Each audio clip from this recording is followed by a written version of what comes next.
السلام علیکم۔ آج ہم اس وقت موجود ہیں درگاہ عالیہ نجف ہند کے آفس میں، اور آج ہم بات کرنے جا رہے ہیں ڈاکٹر علامہ حبیب حیدر آبادی صاحب، پرشاسک درگاہ عالیہ نجف ہند جوگی پورہ۔ ہم آج پوچھنا چاہتے ہیں علامہ صاحب سے کہ ہمیں یہ بتائیں، آپ 25 مئی ہو چکی ہے اور کل انشاءاللہ درگاہ نجف ہند جوگی پورہ کی سالانہ مجلسوں کا آغاز ہو رہا ہے۔ آپ کے ذریعے سے مومنین تک پیغام پہنچانا چاہتے ہیں، آپ مومنین کو کیا پیغام دینا چاہتے ہیں؟ بسم اللہ الرحمن الرحیم۔ ناظرین، مومنین کرام، 2 سال کے وقفے کے بعد 2022 26 مئی سے لے کر 29 مئی تک سالانہ مخصوصی اور مجالس کا انعقاد کیا گیا ہے۔ تمام زائرین آنا شروع ہو گئے ہیں، ہزاروں کی تعداد میں۔ آج 25 مئی ہے، ہزاروں کی تعداد میں پورے ہندوستان سے اور پوری دنیا سے، مختلف صوبوں سے، بہار ہو، بنگال ہو، مہاراشٹر ہو، راجستھان ہو، آندھرا پردیش ہو، کرناٹک ہو، تمام صوبوں سے، تمام اتر پردیش کے ضلعوں سے بسوں میں، گاڑیوں میں، ٹرینوں میں مومنین کرام یہاں پر تشریف لا رہے ہیں۔ کل سے باقاعدگی کے ساتھ انشاءاللہ مجالس کا آغاز ہو جائے گا۔ میں آپ تمامی حضرات سے گزارش کرتا ہوں کہ آپ کی تمام بنیادی ضرورتوں کا انتظام اور اہتمام یہاں پر کیا گیا ہے۔ پانی ہو، کھانا ہو، بجلی ہو، ٹھہرنے کا انتظام ہو، اور اس بار الحمدللہ تمام جو ہمارے بڑے علماء کرام ہیں، خطبہ ہے، واعظین ہیں، وہ ان 4 دنوں میں تشریف لا رہے ہیں، اور ان کے ساتھ ساتھ ہندوستان کی جو بڑی بڑی درگاہیں ہیں، اجمیر ہو، نظام الدین ہو، دیوا ہو، کلیئر ہو، ماکن پور ہو، ان تمام درگاہوں کی انشاءاللہ نمائندگی اس بار ہوگی۔ یہ بالکل ایک مختلف منفرد ہم نے پروگرام کی بنیاد رکھی ہے کہ ان کی بھی نمائندگی ہو جائے، اس لیے کیونکہ ہم یہ چاہتے ہیں کہ جو ثقافت میں ایک ساتھ ہیں، جو عقیدے میں ایک ساتھ ہیں، وہ ان پروگراموں میں بھی ساتھ ہونا چاہیے، تاکہ اس کی شان و شوکت، اس کی عزت دوبالا ہو سکے۔ تو آپ حضرات سے گزارش ہے کہ دعا کریں اور تشریف لائیں انشاءاللہ، اور محسوس کریں کہ اس بار جب آپ یہاں پر آئیں گے تو انشاءاللہ آپ کی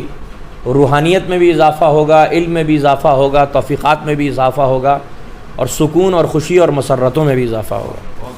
جیسا کہ آپ حضرات جانتے ہیں کہ سوشل میڈیا پر یہ افواہ پھیلائی جا رہی ہے کہ برسات کی وجہ سے جو ٹینٹ وغیرہ اڑ گئے تھے، اور لوگوں نے،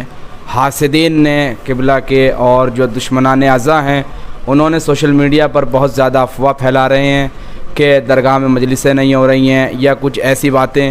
کہ جو دھارا 144 کے متعلق لوگ افواہ ایسی پھیلا رہے ہیں۔ تو ہم قبلہ کے ساتھ ہیں، آپ سے پوچھنا چاہتے ہیں کہ جو لوگ یہ افواہ اڑا رہے ہیں، ان کے سلسلے میں آپ کیا کہنا چاہتے ہیں؟ دیکھیے، بہت ہی افسوس کی بات ہے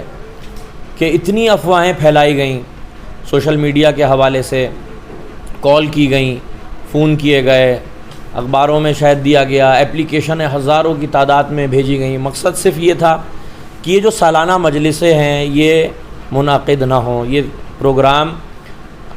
منعقد نہ ہو، اس پہ روک لگ جائے کسی بھی صورت سے۔ تمام کوششیں اغیار میں سے نہیں کی گئیں، بلکہ اپنوں میں سے جو عبا قبا پہنتے ہیں، بظاہر لباس علماء پہنتے ہیں، ان بدبختوں نے، جو چھپے ہوئے مرتد ہیں اور وسیم تیاگی کے ساتھی ہیں، ان لوگوں نے پوری کوشش کر لی، بھرپور کوشش کی گئی، پوری طاقت جھونک دی، دولت خرچ کی گئی کہ کسی صورت سے یہ مجلسیں اور مخصوصی رک جائے، لیکن یہ لوگ نہیں جانتے ہیں کہ یہ امام حسین کی عزاداری ہے۔ یہ عزاداری نہ بنی امیہ کی حکومت روک سکی ہے، نہ بنی عباسی کے منصوبے روک سکے ہیں، نہ تاریوں کی یورشیں روک سکی ہیں۔ تو کوئی حکومت ہو، کوئی یورش ہو، کوئی سازش ہو، کوئی تحریک ہو، عزاداری کو ضرر نہیں پہنچا۔ وہ ختم ہو گئے، بنی امیہ کی حکومت ختم ہو گئی، بنی عباسی کی حکومت ختم ہو گئی، تاتاریوں کو تاریخ کے صفوں میں کہیں دفنا دیا گیا، اور وہ تمام منکرین اعضاء کہ جنہوں نے پوری وجود اور آمادگی کے ساتھ، پورے وسائل کے ساتھ کوشش کی کہ عزاداری کو روک دی جائے، عزاداری میں کمی واقع نہیں ہوئی، بلکہ دن دگنی اور رات چوگنی عزاداری ترقی کرتی رہی، اور جہاں ان خطوں میں اور علاقوں میں بھی پہنچ گئی کہ جہاں پر انسانوں کی آواز بھی نہیں سنی جاتی تھی، لیکن الحمدللہ کہ پہاڑیوں میں رہنے والے اور جنگلوں میں رہنے والے اور افریقہ کے صحرا میں رہنے والے اور نیوزی لینڈ اور آسٹریلیا جیسے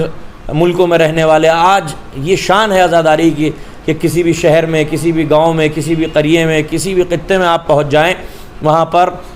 نام حسین کی صدا بلند ہوتی ہے اور امام حسین کے چاہنے والے وہاں پر موجود ہوتے ہیں۔ تو الحمدللہ ان کی کوششیں ناکام ہو گئیں۔ آج تو 25 تاریخ ہے، آج ہزاروں کی تعداد میں عزادار یہاں پر پہنچ چکے ہیں، تمام انتظامات ہو چکے ہیں۔ یہ درگاہ عالیہ نجف ہند ہے، اس کی خاصیت یہ ہے، ہمارے بہت ہی بزرگ عالم دین ہندوستان کے جو عارف باللہ تھے، جو ایک مرد مومن تھے،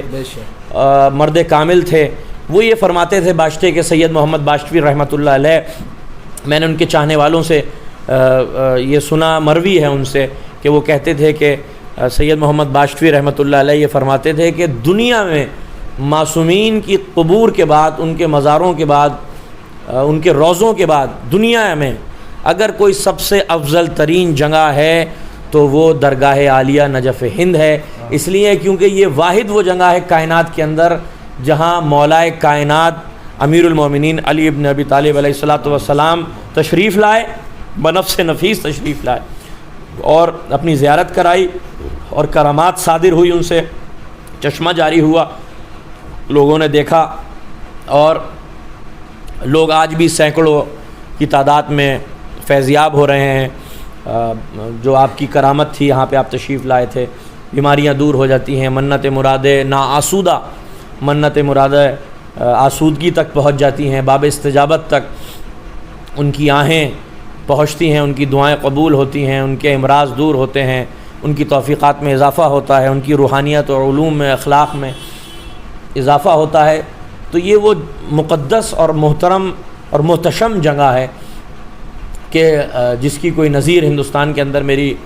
علم کے حساب سے تو موجود نہیں ہے۔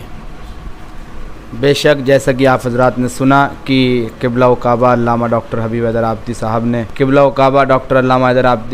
حبیب حیدر عابدی صاحب نے آپ کو بتایا کہ دشمنوں کے منصوبے ناکام ہو گئے اور مخالفین اعضاء نہ کل زندہ باد تھے، نہ آج زندہ باد ہیں اور نہ کل رہیں گے، کیونکہ یہ عزاداری، یہ مجالس دنیا کی محتاج نہیں ہے، بلکہ زمانہ نہیں تھا اس وقت بھی مجلسیں تھی، زمانہ نہیں ہوگا اس وقت بھی مجلسیں ہوں گی، کیونکہ شاعر اہل بیت جناب ہلال نقوی صاحب نے کہا اگر زمین پر گنجائشیں نہیں ہوں گی خدا فلک پر بھی فرش عزا بچھا دے گا۔ آج ہم اس عزاداری چینل کے ذریعے سے لوگوں تک پیغام پہنچانا چاہتے ہیں کہ سالانہ مجالس جس طریقے سے ہو رہی تھی اس سے کہیں زیادہ اس سال اور دوگنا اور عالی شان اور عزت و وقار کے ساتھ ہو رہی ہیں، کیونکہ اس 2 برس کے عرصے کے بعد اس وقت ہمارے بھائی ڈاکٹر حبیب حیدر عابدی صاحب کو درگاہ عالیہ نجف ہند کا پرشاسک بنایا گیا ہے۔ تو ان کی زیادہ سے زیادہ کوششیں یہ ہیں کہ جہاں تک ہو سکے یہ اپنا زیادہ سے زیادہ وقت درگاہ عالیہ کو دیں، تاکہ اپنی تمام تر کوششیں، اور چونکہ ہم 25 محرم کو قبلہ کے حکم پر یہاں آ گئے ہیں اور تمام تیاریوں کا جائزہ لیا ہے، ہم نے اب تک نہیں دیکھا کہ 25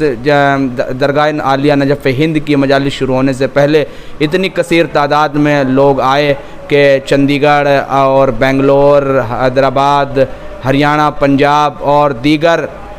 دنیا کے خطے سے لوگ یہاں پر آ رہے ہیں، اور ماشاءاللہ سے ہر طریقے کے انتظام یہاں پہ کیے گئے ہیں۔ اس لیے جہاں تک ہماری یہ آواز جا رہی ہے آپ افواہوں سے دور رہیں اور زیادہ سے زیادہ تعداد میں درگاہ نجف ہند جوگی پورہ میں آ کر ثواب دارین حاصل کریں۔